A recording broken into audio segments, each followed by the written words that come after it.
one guy today said, it's in the bag. I'm like, oh, you vote? No? Go vote then. And then you can get all coffee. So. Get it in the box. Yeah. The three concerns are I forgot. It's our job to remind people. It's in the bag. They don't vote. They just sit on the two more. In the bag. Oh, yeah. Or the oh, yes. Yes.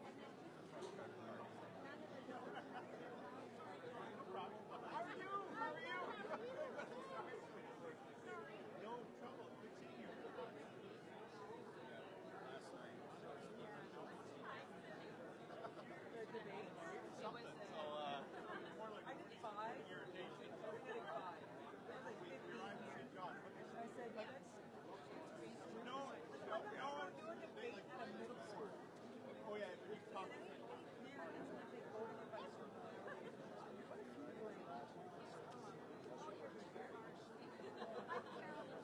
Hi, I'm Andrea.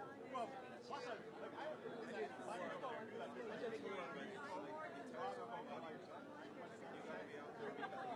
the other guy. You know what? It's the same people that ever seen. They're overhead.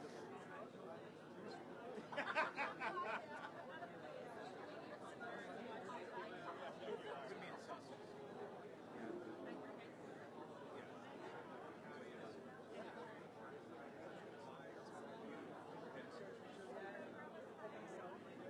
So I think we gotta space up at the yeah. With our headquarters, the way it's laid out, it's hard to ask, like, because we'll have everyone there. Right. Yeah, it's all kind of changed up. So.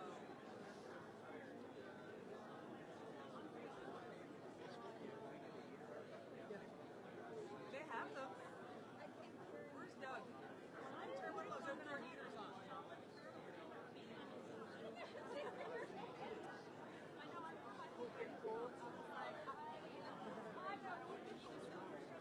Oh, yeah.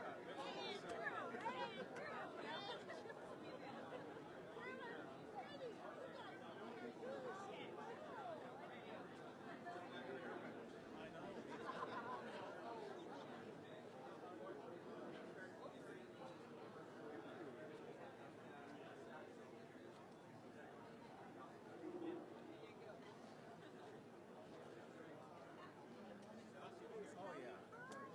What's here? Look at your wife.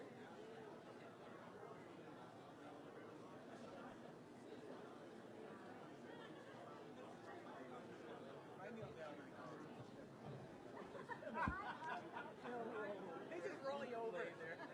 Roll you over. Put you in the recovery position. Wait for something. Set me up right. Someone will get you eventually.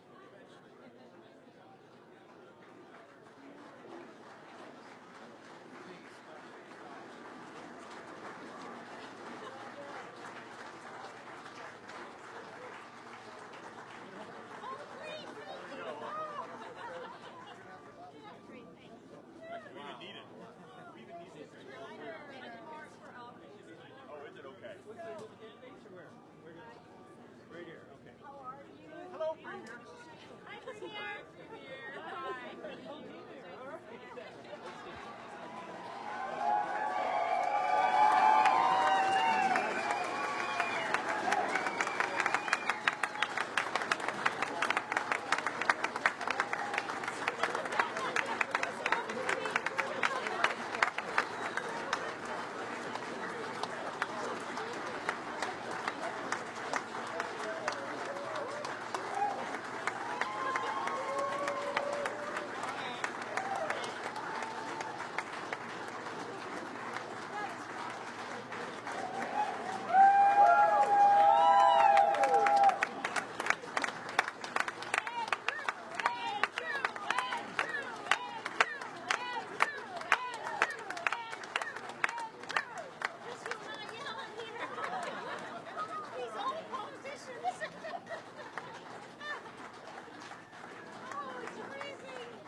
going out tomorrow?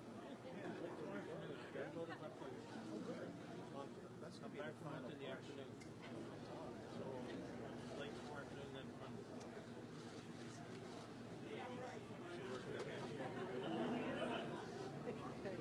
Rob, I was gonna say, are you asking me voting?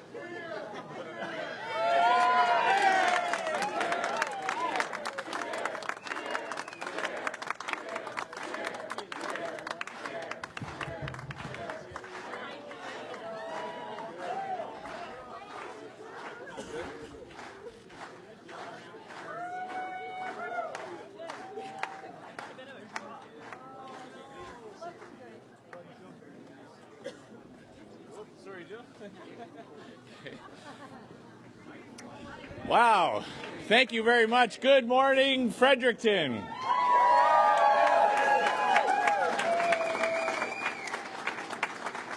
And thank you very much for joining me here this morning. We are only 3 days away from Canadians finally having their say on Justin Trudeau's last 4 years as Prime Minister.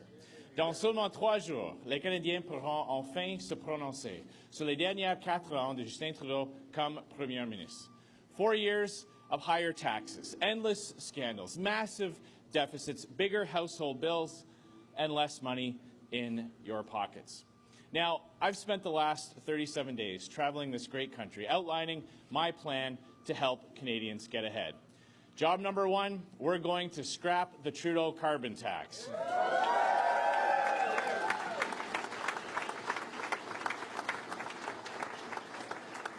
Scrapping that carbon tax will lower the cost of everyday essentials like gas, groceries, and home heating. We're going to go one step further and take the GST off of home utility bills, saving families over $100 every year.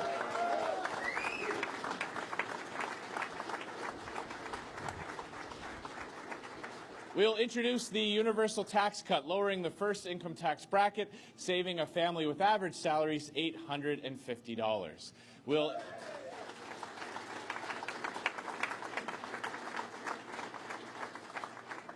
We'll introduce tax credits for parents who put their children in sports, math, language, or arts programs, take public transit, or invest in green renovations for their home. We're going to make maternity benefits tax-free, putting up to $4,000 back in the pockets of new parents.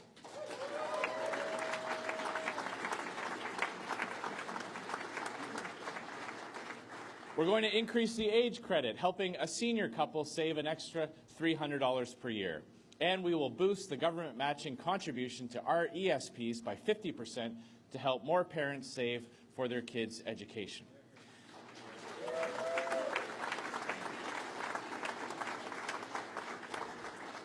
Now, to do this, I will stop sending corporate welfare handouts to rich corporations and end foreign aid to wealthy countries that don't need it and hostile regimes that don't deserve it.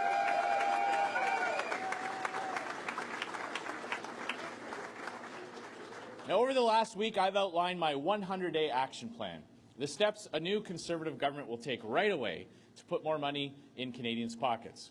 I will task former BC Finance Minister Kevin Falcon and former Via Rail CEO Yves Desjardins-Siciliano with identifying $1.5 billion in corporate welfare savings so we can put that money back in the pockets of Canadians.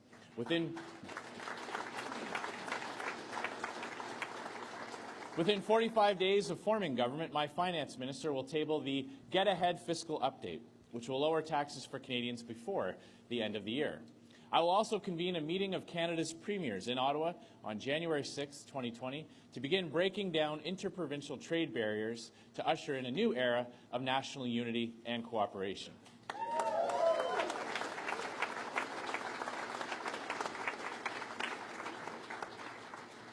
I will bring in stiff new penalties of up to $20,000 for politicians who violate the Conflict of Interest Act, as Justin Trudeau has done twice.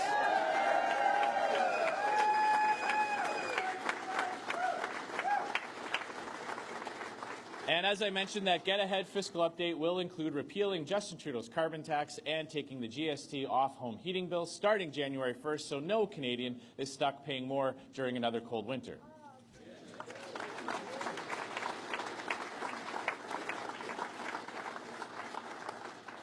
Au cours de la dernière semaine, j'ai pu présenter mon plan d'action des 100 premiers jours de notre nouveau gouvernement conservateur et comment nous allons remettre de l'argent dans vos poches dès maintenant.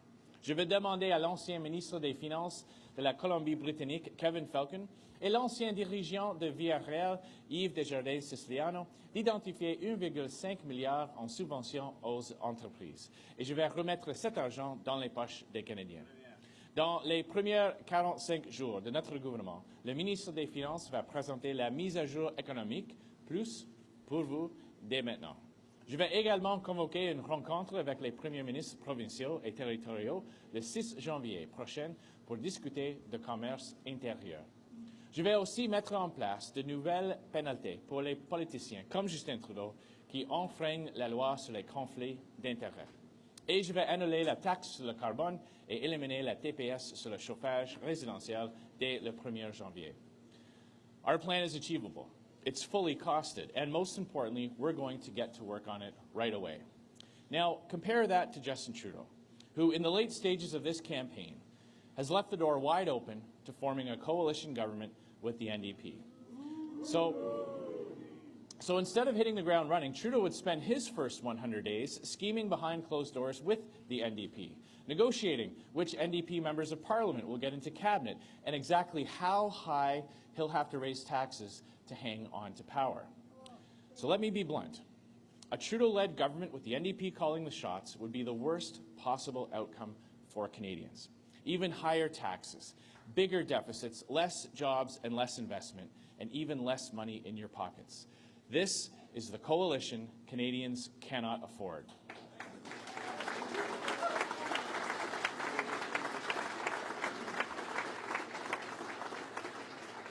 Justin Trudeau has made it clear he will pay any price to stay in power, and he will use your money to pay for it. Justin Trudeau a été très clair qu'il va payer n'importe quel prix pour rester au pouvoir, et il va utiliser votre argent pour y arriver.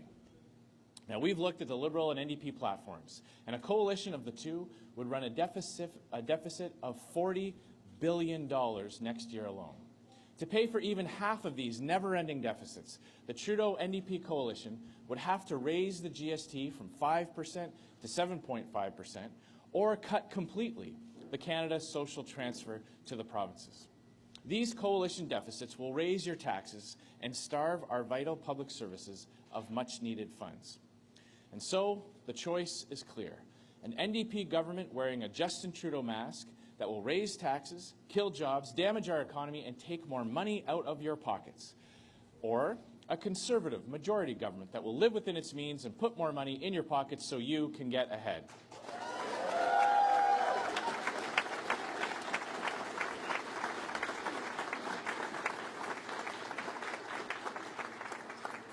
Le choix devant les Canadiens est clair. Un gouvernement d'NPD qui porte un masque de Justin Trudeau, qui va augmenter les impôts, éliminer des emplois, nuire à l'économie et prendre plus d'argent dans vos poches.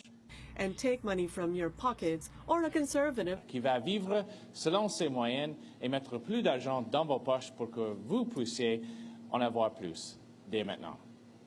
4 years ago, Justin Trudeau made a lot of promises to get elected. He promised to balance the budget, but then buried our children and grandchildren under billions of new debt. He promised to fight for the middle class, but then increased taxes on 80% of middle-class families. He promised to do politics differently, but now he is prepared to sell Canadians out in a coalition with the NDP in a desperate attempt to cling to power, no matter the cost to you and your family. And time again, Trudeau has proven that he is simply not as advertised. And perhaps nowhere is that more evident than here in Atlantic Canada. Atlantic Canadians put their full faith in Justin Trudeau in 2015 and elected a full slate of Liberal MPs to represent them in Ottawa. But what have they gotten in return? A carbon tax that makes their lives more expensive, a fisheries minister not from Atlantic Canada, an ACOA minister from Mississauga, and ballooning healthcare wait times and doctor shortages.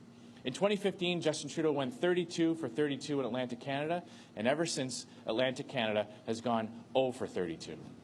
Every single Liberal member of Parliament in Atlantic Canada voted for Trudeau's carbon tax.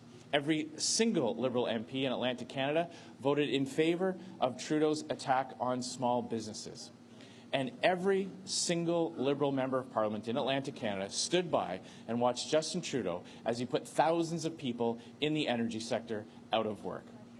The bottom line is Trudeau and the Liberals have taken Atlantic Canada for granted. And that's why I'm so confident that our new Conservative government will have a strong contingent of Atlantic Canadian MPs, including from right here in Fredericton and all over New Brunswick.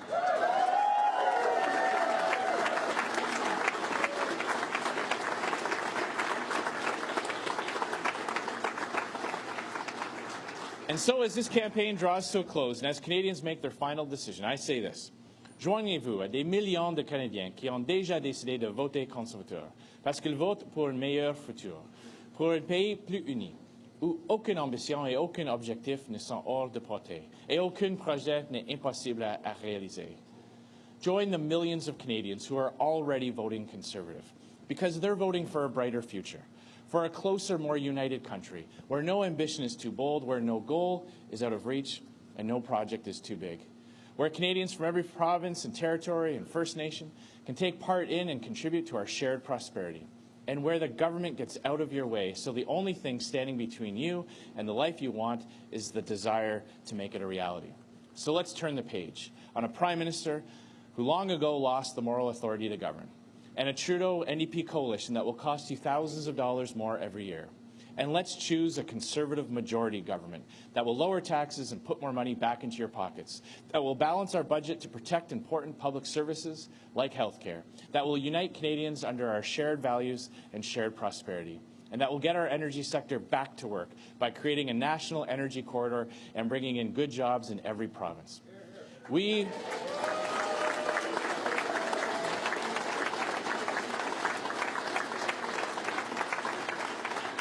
We have a real plan. We have a real plan to help you get ahead. It's a plan that can work. It's a plan that will work. But first, we need to elect a strong Conservative majority government, and that's why I'm asking for your vote on October 21st. Thank you very much. Merci beaucoup.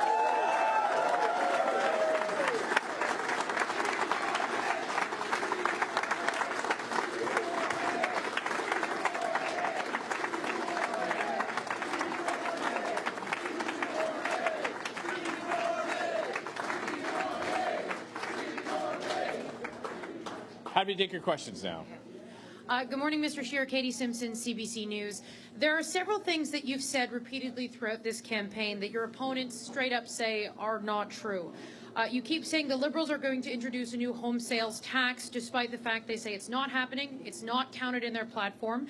You're warning families. You went on a television station yesterday in Toronto, warning families, and you've been warning certain ethnic communities that a Liberal government will decriminalize hard drugs, even though the Liberals have said that is not in their plan. They're not going there.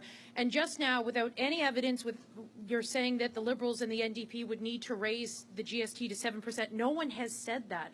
So I want to know, why dabble in this kind of misinformation campaign? Well, it's not misinformation at all. We know that the Liberals are contemplating these types of things. The Liberal Member of Parliament, star Member of Parliament, leading Member of Parliament from the Liberal benches, Adam Vaughan, was pushing for these types of policies. We know the capital gains tax on primary residences is something that was put forward. And the excuse that it's not in their platform, well, Justin Trudeau did a lot of things that wasn't in his platform after 2015.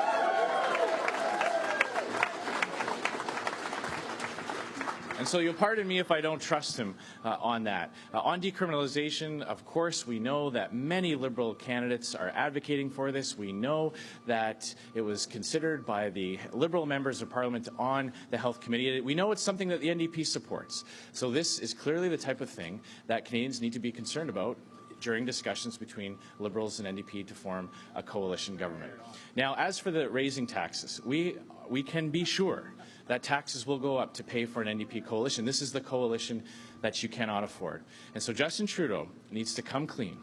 He needs to have the guts to tell Canadians exactly which taxes he will hike in order to pay for the deal between the NDP and the Liberals to form that coalition. He needs to come clean. If he's so sure that Canadians will endorse that, he needs to put that before Canadians in the next few days so Canadians can make an informed choice on October 21st.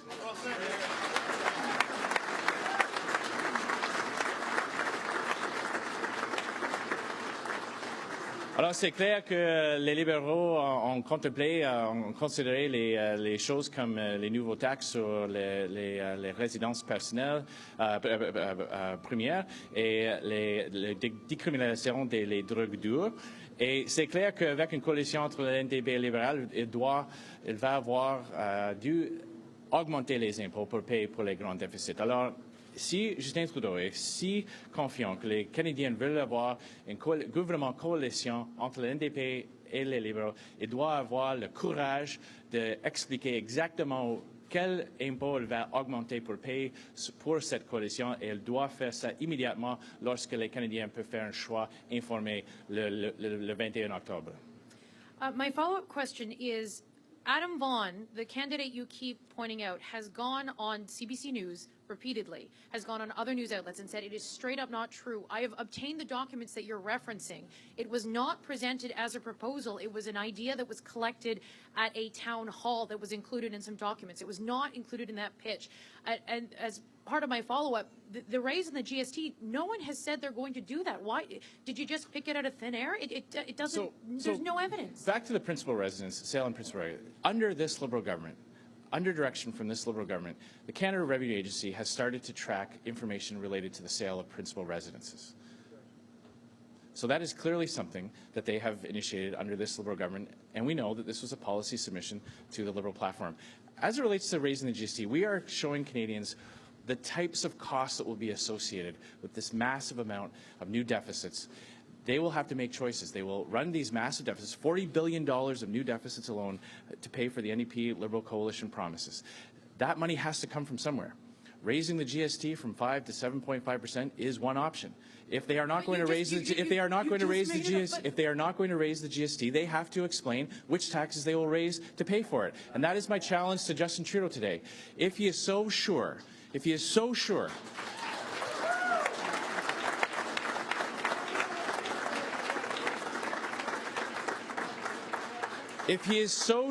that Canadians want an NDP Liberal coalition and these massive deficits, he needs to tell Canadians exactly which taxes he will raise to pay for it, and he needs to do that immediately so Canadians can make an informed choice on October 21st.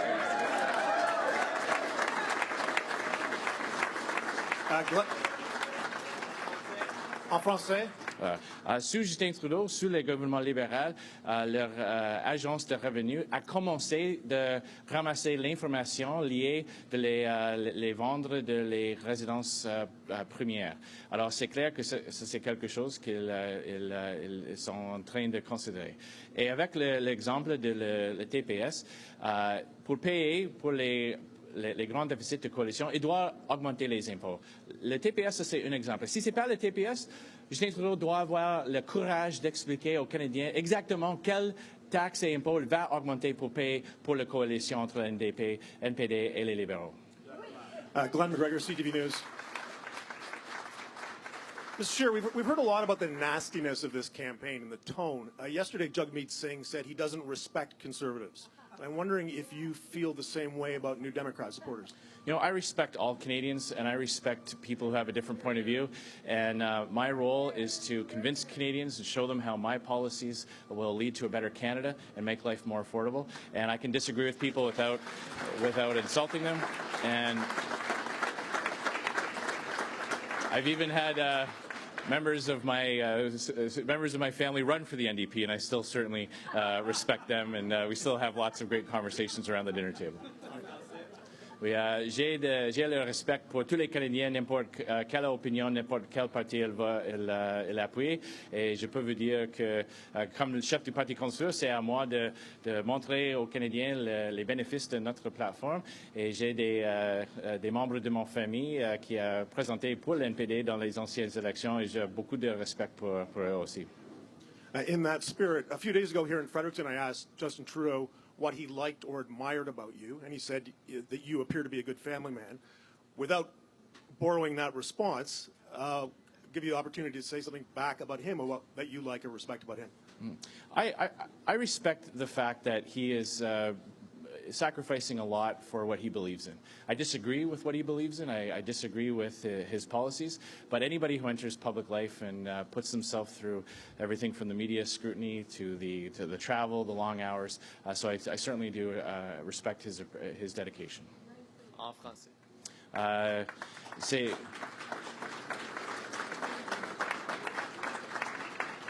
C'est clair que chaque personne qui présente pour le service public a beaucoup de défis et a beaucoup de sacrifices, et je peux apprécier la dédication que Justin Trudeau a pour ses politiques. Je ne suis pas en accord avec ses idées ou son plateforme, mais je peux apprécier le travail dur et la dédication. Philippe Vincent Foisy de Radio-Canada, vous allez en Beauce tantôt. Est-ce que si vous réussissez à battre Maxime Bernier à cette élection-là, un, c'est la fin du Parti populaire, et deux, c'est une victoire pour vous de défaire Maxime Bernier en Beauce?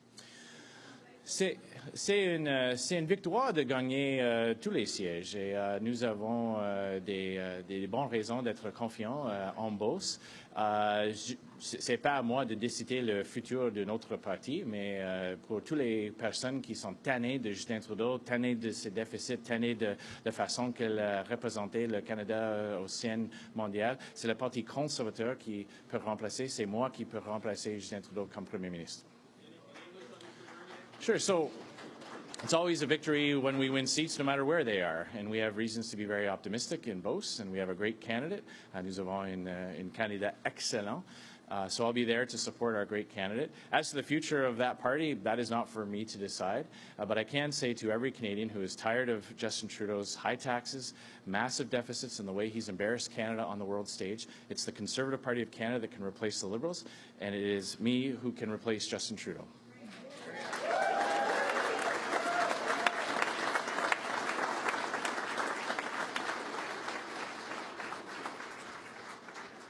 Au Québec et un peu ailleurs au pays, il y a de plus en plus de gens qui disent voter stratégique le 21 octobre. Il faut défaire les conservateurs. Il y a une menace que si les conservateurs reviennent, il va y avoir des compressions en culture. L'environnement est menacé aussi. Qu'est-ce que vous pensez de ce défi de voter stratégique? Est-ce que c'est une bonne solution? Alors, c'est des mensonges de notre plateforme. Mon appel pour les Canadiens, c'est de voter stratégiquement pour arrêter les grands déficits, pour arrêter les hausses d'impôts, pour arrêter un plan pour l'environnement qui ne fonctionne pas. Voter stratégiquement d'arrêter, de bloquer, de stopper Justin Trudeau et voter pour le Parti conservateur, voter pour moi. Good morning, Mr. Scheer. Olivia Stefanovich with CBC News. You've said if the decision was up to you that you would seek a judicial review on the Human Rights Tribunal ruling ordering Ottawa to compensate First Nations children. Do you believe these kids do not deserve compensation? Not at all. What I said was that given the scope of the decision and the impacts it would have, that it would be appropriate to have judicial review. Would you compensate them as Prime Minister? I believe that children who have been mistreated or families that have suffered because of policies of the federal government should absolutely be compensated. And on another matter,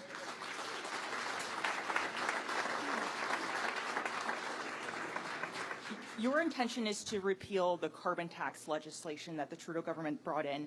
Would you consider this a vote of confidence? And if you lose the vote, does that mean to you that you've lost the confidence of the House? So these types of discussions are all centered around what happens after October 21st. And what I'm focused on between now and October 21st is showing Canadians the choice that is before them. On the one hand, we have a coalition that Canadians cannot afford, that will have to raise taxes for their massive spending promises during this campaign, who will add $40 billion to the deficit. We know what that means. It means more and more of your tax dollar goes to pay the interest on that debt, and that threatens public services like health care. On the other hand, we have a Conservative Party that is promising to get back to balanced budgets over a responsible period of time by cutting corporate welfare, by reducing the foreign aid budget, and ending wasteful practices like March Madness in Ottawa. And we are going to return that money to Canadians in the form of tax cuts. Those are the choices that is the choice before Canadians. So my appeal to voters between now and October 24th is to give our party a mandate to repeal the carbon tax, to lower taxes, and to get back to balanced budgets.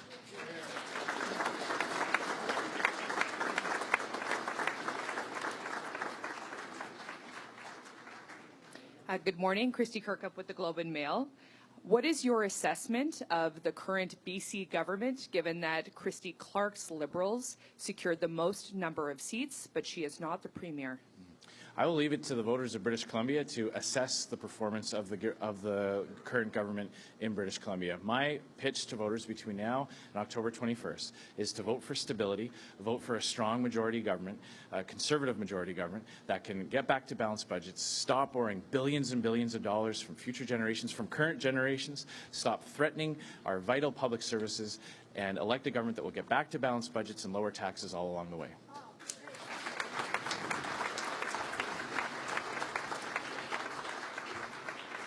With all due respect, that isn't what I asked you. I asked you whether the government is legitimate, given that the party that won the most number of seats is not actually in government. Is that legitimate? As you know, I pointed out yesterday, current modern conventions. I am also pointing out the choice between Canadians, the choice that is before Canadians, the clear choice between a Liberal NDP coalition, a coalition that you cannot afford, a coalition that will run massive deficits, even bigger deficits than Justin Trudeau's running now, because he's going to have to buy off the NDP. And that means higher taxes and threats to vital public services. On the other hand, we have a conservative platform that will get back to balanced budgets, lower taxes, scrap the carbon tax, build a national energy corridor that can get Western Canadian resources to Eastern Canadian markets, something that the people of New Brunswick here support, the people of Canada all across this country support. That is the choice on October 21st, and I'm asking for a strong mandate so we can implement our agenda.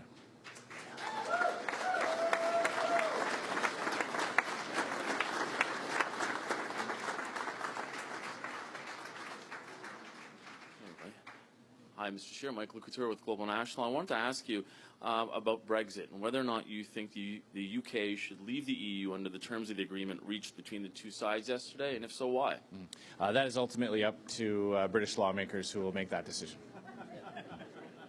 Fair enough. I also wanted to ask you about something that this is the first time we're hearing about this today. Your claim that the NDP and Liberals, if they do form a coalition, which they haven't said they will raise the GST. Why are you dabbling in this kind of fear-mongering to voters when nobody has said this of the... Sorry, I'll just finish my question as it was partially interrupted. Are you not misleading people by saying that? Like, let's let it and one more time, where did you get that number from? We are showing Canadians the types of consequences that they will face with an NDP Liberal coalition. It is quite clear that that is what they are contemplating. It is also clear that they will add billions of dollars to the deficit. And like night follows day, massive Liberal deficits lead to massive Liberal tax hikes. This is exactly what happened in Ontario under Kathleen Wynne and Delta McGuinty. It is what happened. It is what has happened at the federal level under Liberal governments before. So Canadians can now see they will have to do something to pay for these massive deficits.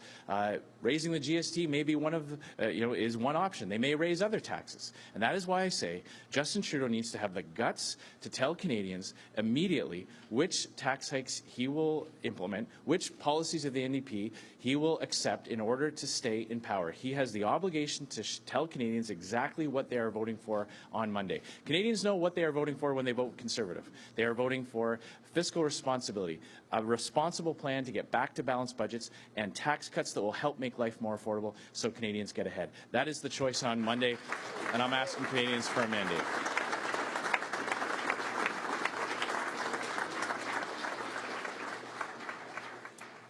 Chris Selly from the National Post. You promised Quebec all kinds of unique arrangements, more powers over immigration, culture, things like that. These are ideas that tore the Conservative coalition apart in the 1990s.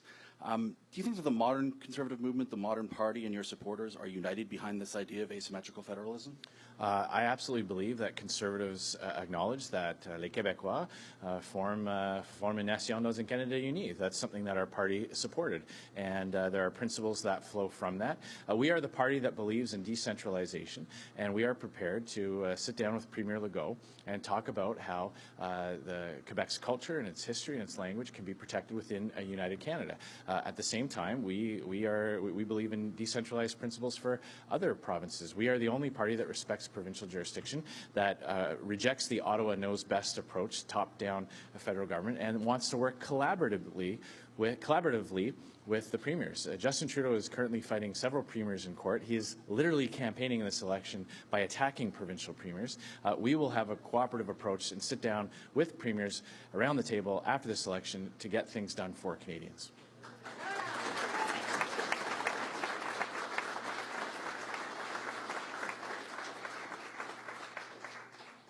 Mr. Blanchet from the Bloc has said that he would not, help support any kind of minority government that would axe the carbon tax. Can you guarantee your supporters that that is non-negotiable in any kind of scenario that happens after October 21st? Well, I've made a clear commitment to Canadians. We will introduce legislation to repeal the carbon tax. The carbon tax does not work. It is raising the cost of literally everything from home heating to gasoline to groceries. That is what we were putting forward for Canadians. That is why we're asking for a strong mandate so we can get rid of the carbon tax, lower other taxes, make life more affordable, leave more money in the pockets of Canadians so that Canadians can get ahead.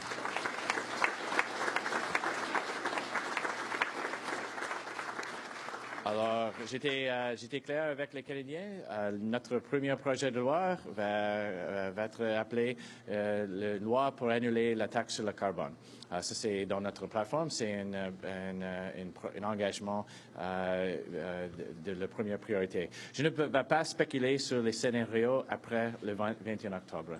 Je demande aux Canadiens un mandat pour équilibrer le budget et baisser les impôts.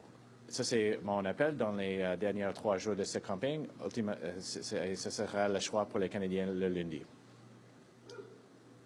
Mr. Scheer, we've heard your pitch to those voters who are not currently decided conservative, but that's 70% of voters based on current polling. So we've heard your pitch, but what's your message to those voters if they vote the way that they're currently looking and you're forced to put together a minority? What's your message to those voters? Well, my message to voters who have not yet made up their mind is clearly there is a choice this election. There's a choice between an NDP Liberal coalition that will add billions of dollars to the deficit, threaten the capacity of the federal government to support important services like healthcare, like education, that will raise taxes to pay for it and drive jobs and investment out of this country. I mean, which types of big projects in this country that create jobs will be canceled when the NDP get to start calling the shots? On the other hand, we have the choice of a conservative majority government that will support our energy sector, that will get big projects built again in this country, that will responsibly balance the budget and lower taxes all along the way. So my message to voters who have not yet made up their mind is vote for a conservative candidate, vote for our party, so we can make life more affordable and help Canadians get ahead.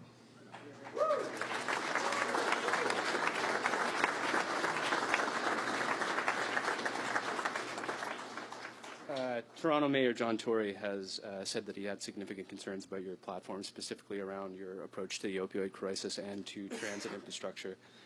Can you respond to those comments from the mayor yesterday? And more generally, how would you deal with federal-municipal relations at a time when you're going to have to deal with a lot of progressive premiers in big cities?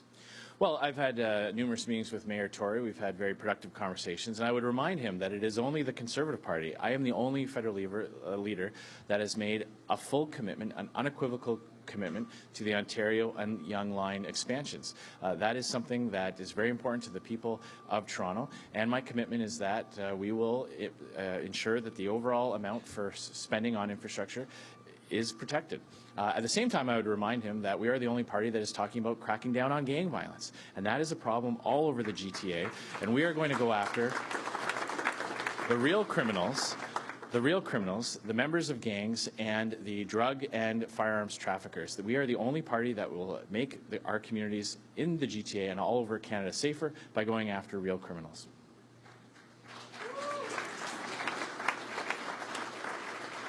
Bonjour, Monsieur Scheer. Catherine Lévesque, la presse canadienne. Vous allez faire un dernier blitz au Québec tout à l'heure. Je me demandais qu'est-ce qui n'a pas fonctionné dans votre stratégie pour que vous vous retrouviez en 3e place, loin derrière le Bloc québécois et les libéraux dans la province?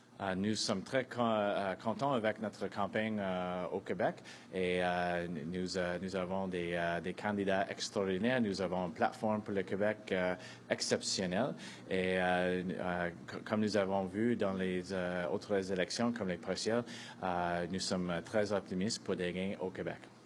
Okay. Mais précisément, qu'est-ce qui n'a pas fonctionné? Est-ce que c'est votre position sur l'avortement? Est-ce que c'est la laïcité? Est-ce que c'est les pipelines? Non, on va voir le lundi les résultats. Nous sommes très confiants que les Québécois et Québécoises veulent avoir un gouvernement qui va équilibrer le budget, qui va protéger, et pas seulement protéger, mais augmenter le fait français, la culture du Québec. Et nous avons une plateforme. Nous sommes le seul parti qui peut envoyer les résultats. Je suis le seul personne, le seul candidat pour Premier ministre qui va instaurer un seul rapport d'impôt. Je suis le seul candidat pour Premier ministre qui va annuler, bannir la pratique des déversements d'eau usée dans nos cours d'eau. Alors, je suis très confiant pour les résultats de lundi. Juste rapidement, la Ville de Montréal dit qu'elle pourrait retirer un montant d'argent qui serait important, qui serait accordé au tramway de Québec, un 800 millions de dollars si vous êtes élu au gouvernement. Est-ce que vous promettez que le projet de tramway au Québec va aller de l'avant? Nous avons fait un engagement que tous les projets qui étaient approuvés vont continuer. On va assurer que ce projet va continuer aussi. Good morning, Mr. Scheer. Stephanie Levitz from the Canadian Press. You've talked a lot about a Liberal NDP sort of coalition, but in this particular riding that we're in, the Green Party is a major factor. What's your assessment of that party and the platform they're offering to Canadians? Well, when you look at the types of job-killing policies that they would bring in, the types of projects that they would cancel, leading to thousands of people being put out of work, the massive spending that is contained in their platform as well, we can see that if those policies are adopted too, it will be even more costlier for Canadians. And so, again, we see on the one hand a coalition between the Liberals and the NDP, and perhaps supported by the Green Party, that will lead to massive new deficits and tax hikes to pay for it, or a strong Conservative majority mandate that will balance the budget, return the money to taxpayers in the form of tax cuts.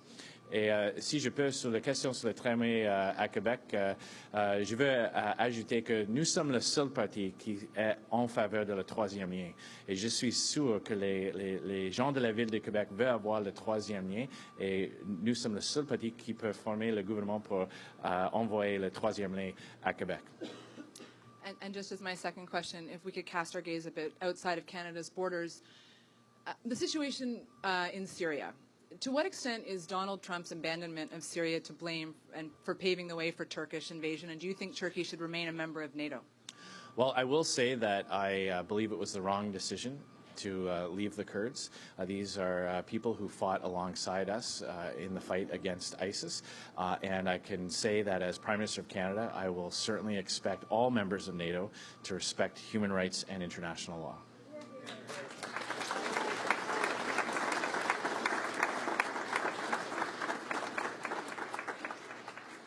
Bonjour, M. Scheer, Mathieu Roy-Comeau de l'Acadie Nouvelle.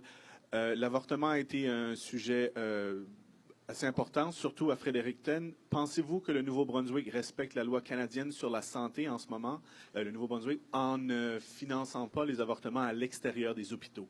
Je peux noter que la situation ici à Nouveau-Brunswick n'a pas changé après un gouvernement libéral et Justin Trudeau a seulement commencé de parler de cet enjeu après l'élection provinciale et pendant cette campagne.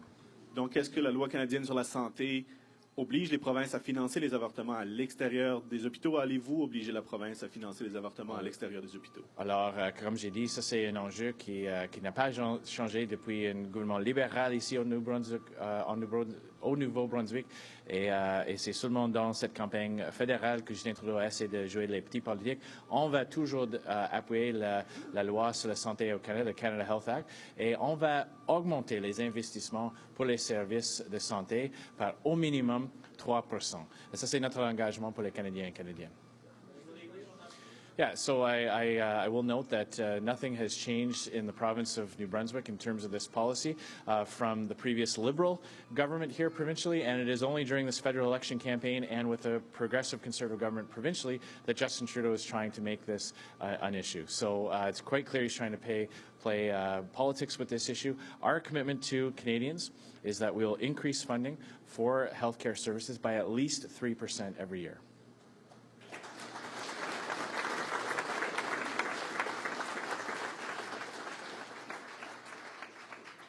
Aidan Cox, Daily Gleaner. You said today and yesterday that modern convention means that Trudeau must quit if he doesn't win the most seats. What about in the last provincial election we saw here, where Higgs had to wait his turn to allow Gallant to attempt to maintain confidence of the legislature?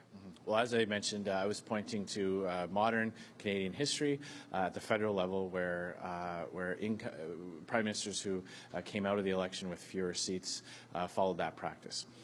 Now, what we're talking about now is in the last few days, I will leave it to pundits to do their punditry about what might happen after October 21st. Right now, it's important that Canadians understand they have a choice between a Liberal NDP coalition that will run massive deficits, even bigger deficits than Justin Trudeau, that those deficits will threaten important public services, and that coalition government will have to raise taxes to pay for it. And again, I challenge Justin Trudeau to be crystal clear with Canadians. If he believes that he will have a right to govern this country with the NDP supporting him, he needs to have the courage and the backbone to show Canadians exactly which taxes he will hike. Because if he does not, then Canadians will know that he doesn't have the courage to explain exactly what it is he's proposing. On the other hand, a Conservative platform that is fully costed, that shows exactly how we'll get back to balanced budget, is the best way to help Canadians get ahead. We will lower taxes. We'll put more money in the pockets of Canadians to help them get ahead.